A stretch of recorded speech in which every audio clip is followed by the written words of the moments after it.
su rekli da je sve spremno, tako da evo, možemo krenuti i sa ovim našim formalnim dijelom. Još jednom dobar dan, dobro vam jutro, moje ime je Ivan Fedor. Imam mnogo uloga u životu, danas će evo biti ovdje u ulozi moderatora, voditelja, ali mislim da je jedna od najznačajnijih uloga u mom životu, barem u posljednje vrijeme, je to da sam tata, otac dvoje djece. Danas je bilo jedno veselo buđenje, ali vjerujem da svi vi koji možda imate djecu od 5 mjeseci i 5 godina u stanu, znate kako to izgleda. Zahvaljujući ženi, sve sam stigao sam se pripremiti. Tako da eto, kvaliteta dobrog braka je uglavnom eto, na ženinim leđima, ali i mi muževi moramo u nekim stvarima malo potegnuti. Danas ćemo puno razgovarati o brojkama i o brojevima. Jedna, barem evo za mene, pomalo žalosna, da je ovo prva međunarodna konferencija u Hrvatskoj koja se bavi ravnopravnim roditeljstvom.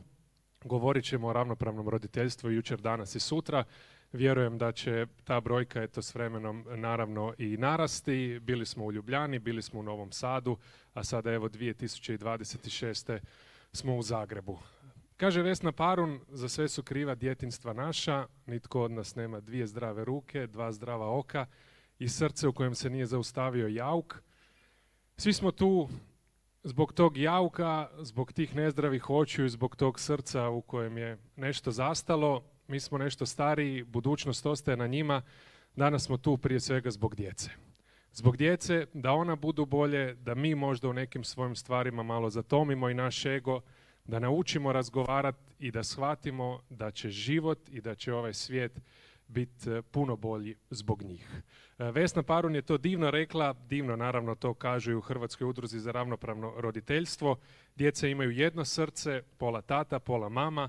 Oduzmemo li pola srca, oduzmemo mu nešto što mu je najpotrebnije za život, a to je ljubav i briga oba roditelja ravnopravno. Danas ćemo imati iznimno zanimljiva predavanja brojnih stručnjaka, psihologa, ljudi koji su uključeni u cjelokupan ovaj proces da bi dijete bilo dobro i da bi roditelji ravnopravno mogli brinuti o njemu.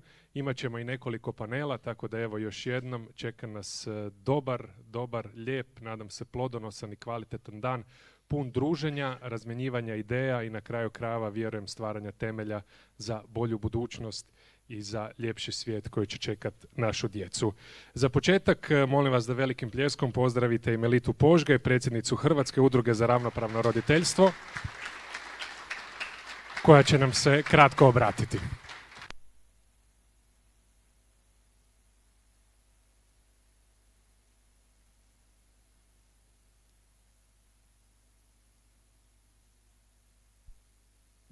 Hrvatske udruge za ravnopravno roditeljstvo i moje osobno ime, ja sam Melita Požgaj, predsjednica ove udruge. Udruga kao postoji 16 godina. Kako i zašto postoji, čućete jednom panelu, će se ponovo pojaviti. Želim vam svima dobrodošlicu, želim vam svima jedno veliko hvala. Danas će biti jako puno hvala i hvala jedna jako lijepa riječ koja u sebi sadrži puno topline, puno ljudskosti i nešto što ne možemo više od toga reći. Tako da još jednom hvala. Hvala, ići ćemo po redu, ali prvo i osnovno hvala Ivanu kao tati. Hvala svim tatama koji su danas sa nama. Hvala svim tatama koji nam danas gledaju preko online. Mi imamo danas gledanja nije preko 300 ljudi koji nas gledaju online. Veliki pozdrav i svima vama. Danas je dan očeva, dragi očevi, dragi tate, sretan vam vaš dan. Mi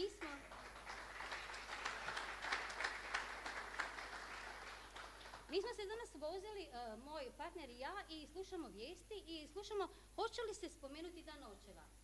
Što mislite, jeste se na vijestima spomenuo dan očeva danas? Nije. Evo, nažalost, nije.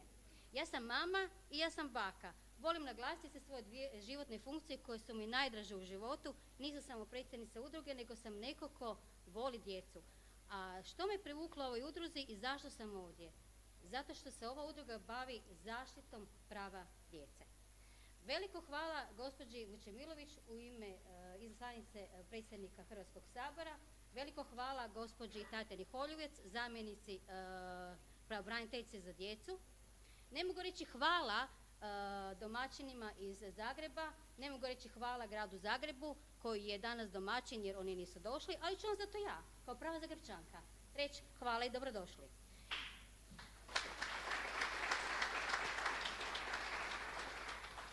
Ići ćemo po redu, dragi Ivan će nas voditi kroz program. Ovdje ima jako puno ljudi. Popis je velik, svi ste dobili program. Divnih tata, divnih mama, baka, djedova, obitelji, stručnjaka. Čut ćete dobre riječi, dobre stvari, moći ćete postavljati pitanja. Ovdje nismo zato da nekome solimo pamet, ovdje smo zato da zajedno, svi zajedno radimo na budućnosti naše djece, na bolje budućnosti, sretne budućnosti, na tome da kažemo djeci, dijete moje, ako su se i tata i mama rastali, ako i tata i mama se možda više toliko ne vole koliko bi ti htio, ali ti tata i mama će ostati tata i mama za cijeli tvoj život i bit će uz tebe. Tako da uživajte u programu, tu smo. Ivane, možemo dalje. Hvala lijepa. Super, hvala Meliti puno na ovom divnom spontanom uvodu. Sada bih molio i doktoricu Vesnu Vučemilović, izaslanicu predsjednika Hrvatskog sabora Gordana Jandrokovića, da nam se kratko obrati. Dobar dan, dobro jutro i molim vas jedan pljesak.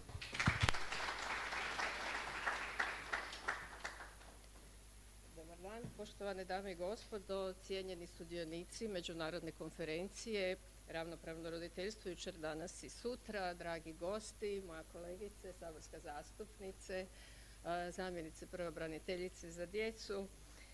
Ja vas srdačno sve pozdravljam u ime predsjednika Hrvatskog sabora, gospodina Gordana Jandrokovića, ali i u svoje osobno i u ime svih članova Odbora za obitelj, mlade i sport kojem imam čast biti predsjednica već u drugom mandatu. Na samom početku dozvolite mi par riječi o ovoj izuzetno važnoj temi koja u principu mora biti izuzetno važna za svako društvo koje drži do obiteljskog života i podržava bliskost djeteta sa oba roditelja.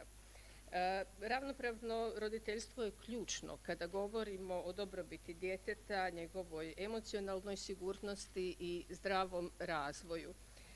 Premda ne postoji nekakva hijerarhija prava, dozvolite mi da kao i majka iznesem svoj osobni sud, a to je da jedno od najvažnijih prava djeteta je imati oba roditelja, imati njihovu ljubav i njihovu skrb i njihovu prisutnost. Ostvarivanje tog prava ne smije biti uvjetovano nikakvim okolnostima ili sukobima koje odrasli stvaraju, a sustav ih ne uspijeva uvijek pravovremeno spriječiti ili otkloniti. Aktivno sudjelovanje oba roditelja ključno je za emocionalni, socijalno-psihološki razvoj djeteta, pa dozvolite i da navedem par mjera koje je Vlada Andreja Plenkovića donijela u ovom mandatu, a koje u principu ide na ruku očevima kako bi sudjelovali u odgoju svoje djece od onog prvog dana kada su djeca tek rođena. Uvođenjem očinskog dopusta, koji je u biti i usklađen sa europskim standardima, omogućeno je očevima biti već u prvim tjednima života aktivno sudjelovati u skrbi, u stvaranju emocionalne povezanosti sa djecom. Ovaj dopust je neovisan o rodiljnim pravima majke i predstavlja jedan važan iskorak ravnopravnijoj podjeli obiteljskih obaveza. Ono što je najvažnije, time u principu šaljemo jednu jasnu poruku koliko je prisutnost oca od one najranije faze u životu djeteta itekako važna, itekako bitna i itekako ključna. Ključno je naravno poslati poruku poslodavcima koji moraju imati razumijevanja za usklađivanje privatnih i poslovnih obaveza ne samo majke, nego isto tako i očeva. Danas se suočavamo sa izazovima koji uistinu zahtijevaju zajedničko djelovanje i to je kako osigurati djetetu da i nakon razdvajanja, o čemu je nešto i Melita govorila na samom početku, kako zadržati stabilnost, kako zadržati kontinuitet odnosa sa oba roditelja. Na nama u Saboru je kako unaprijediti zakonski i zakonodavni okvir kako bi to bilo što bolje i kako bi u principu ravnopravno roditeljstvo bilo standard, a ne iznimka.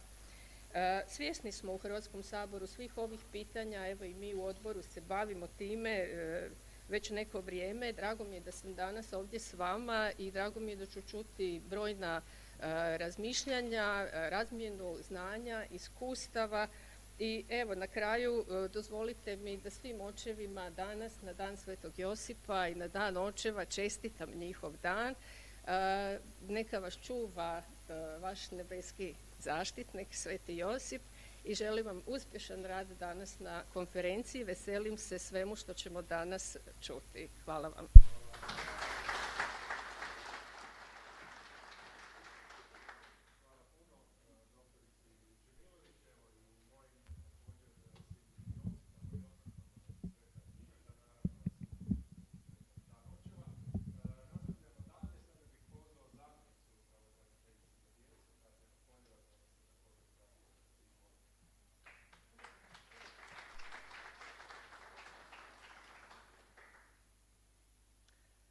Dobar dan svima. Poštovana izaslanice predsjednika Hrvatskog sabora gospođo Vučemilović, poštovane članice i članovi Udruge Ravnopravno roditeljstvo, poštovane izlagačice i izlagači, panelisti i panelistice, poštovani sudionici konferencije, dame i gospodo. U ime Ureda pravobranitelja za djecu srdačno vas pozdravljam na početku današnje konferencije posvećene ravnopravnom roditeljstvu, temi koja je životna, emotivna i društveno važna. Tome u prilog govori činjenica da ste okupili predstavnike različitih sustava, struka i iskustva s ciljem da dijalogom približite stajališta i date prijedloge kako rano prepoznati rizike, osigurati intervencije i stručnu pomoć i staviti fokus na dijete i djetetove potrebe. Ovo je tema kojom se Ured pravobranitelja za djecu bavi od samih početaka. Prijave vezane za povredu prava na život uz roditelje i roditeljsku skrb iz godine u godinu najčešći su razlog obraćanja našem uredu. Prijave u ovom području jedne su i među najtežima. Načelo zajedničke roditeljske odgovornosti za odgoj i razvoj djeteta ima ishodište u članku 18 UN-ove Konvencije o pravima djeteta, koja obvezuje države da učine sve što je u njihovoj moći kako bi to načelo bilo osigurano. No taj članak obvezuje i svakog roditelja na odgovornost za odgoj i razvoj djeteta. Pritom dobrobit djeteta mora biti njihova temeljna briga, što nije, nažalost, uvijek slučaj kako nam pokazuje praksa. Nažalost, svakodnevno svjedočimo da se sukobi iz partnerskih odnosa roditelja prelijevaju na njihovo roditeljstvo. Dijete tada postaje središnja figura sukoba, a roditelji traže njihovu lojalnost. Naši višegodišnji napori, preporuke i uključivanje u stručne rasprave usmjereni su prema zaštiti i osnaživanju djeteta u takvim odnosima, ali i na pružanje podrške pozitivnom roditeljstvu u čijem je fokusu dobrobit djeteta.